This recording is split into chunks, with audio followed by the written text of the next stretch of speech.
All right, everyone, here we are with ticker symbol SOLO, Electrameccanica Vehs Corp. And before we jump into this chart, I want to go ahead and say welcome to all my first-time viewers and investors. Welcome to my channel, Invest for Tomorrow. And to all my subscribers, welcome back.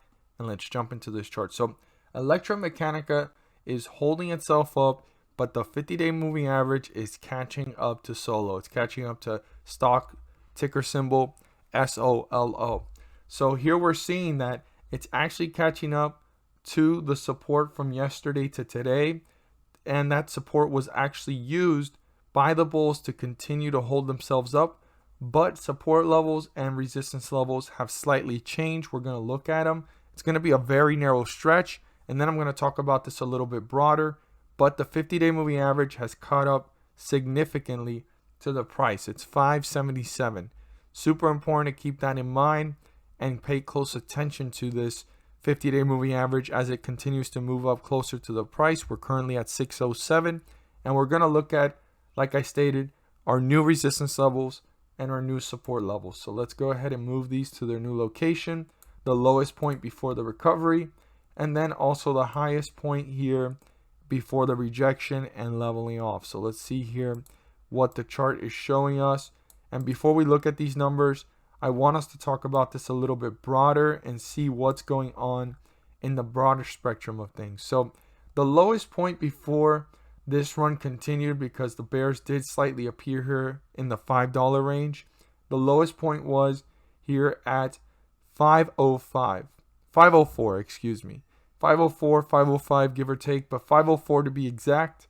That is probably the most important support level to keep in mind. And it's going to get deeper into bearish territory if that gets broken through. So keep that number in mind. The highest point reached right after that, and it's the highest point we've seen Electrameccanica, right? And this stock SOLO reach was up here at about 791. I'd write that down. These are the two most important numbers, one after the other within 1 hour time frame, right? To keep in mind on how high it reached and how low it reached. These are the two most important numbers for the next coming days and weeks according to the volatility of this stock.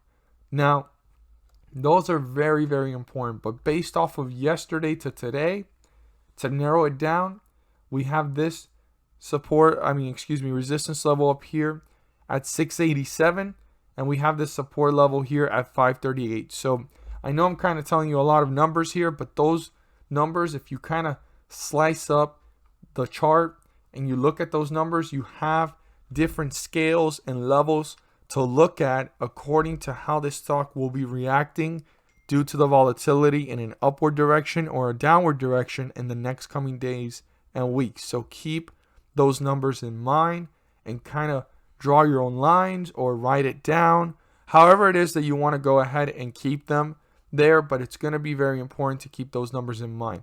Now, what are the near-term numbers? Well, the first ones are here. This resistance level currently at 634 is super important to keep in mind. 634, if it gets broken through and turned into a support, the bulls are working their way towards newer highs and new resistance levels and pulling away from the 50-day moving average, which is 577. So if the bulls don't accomplish breaking through resistance at 634, the 50-day moving average will catch up to the price and make it much more difficult for the bulls to maintain momentum. So I want to emphasize this. The bulls need to break through 634, turn it into a support to reach newer highs, new resistance levels, and newer depths into bullish territory. They want to get deeper into bullish territory and work their way higher to newer resistance levels. So this is the beginning catalyst, and that is the catalyst to maintain the momentum and stay above the 50-day moving average by breaking through 634 and turning it into a support. On the other hand, we have the lowest point reached here, as we see before this actually started to run back up, and that is 572. 572, if it gets broken through, the bears have accomplished two things. They broke through the 50-day moving average, getting back into bearish territory, and they've broken through the first support level in bearish territory. So The tug of war will be very interesting if this breaks through support. And I want to emphasize to all investors, pay close attention to how this stock is reacting, how quickly is it moving to newer lows, and getting deeper into bearish territory. Because by breaking through that, it's moving already further away from the 50-day moving average in a downward direction.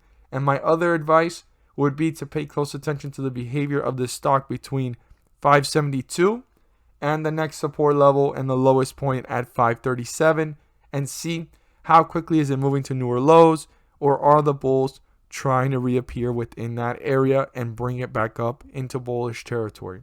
As always, if you found this video helpful and informative, please do so and subscribe. Don't forget to click on the bell to turn on all notifications and not miss a single video that I post. Share this with your friends and community, and don't forget to hit the like button to let me know you watched this video. So, trivia question.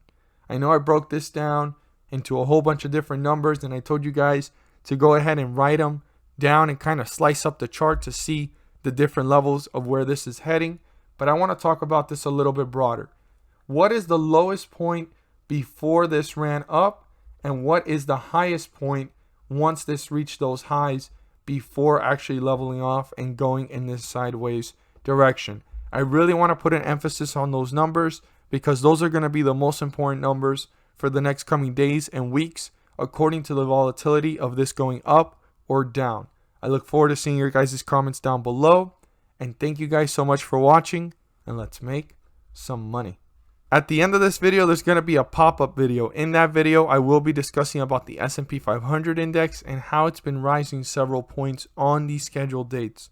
Well, the charts and the dates speak for themselves, but just to summarize it, the S&P 500 index rises up several points on the dates that the Federal Reserve is pumping the markets. What does that mean for us as investors? Well, if the S&P 500 index is rising, there's individual ticker symbols rising 30 cents to $3 per share, sometimes even more. Now, I'm not guaranteeing you profits. I'm not there to tell you to buy, sell, or hold anything in particular. I'm just here to inform every single investor on the great news that there's an opportunity to maximize profits and minimize losses as this strategy and these Federal Reserve pumps continue to happen. You have to do your due diligence and research, but I am here to enlighten everyone on this information and show you guys the dates and the charts as they speak for themselves. I just did the most updated video for this week. I wouldn't want you guys to miss out on it, and it's a weekly series that I'm doing. I look forward to seeing your guys' comments in that video on what you think about it or how informative it was. And thank you guys so much for watching, and let's make some money.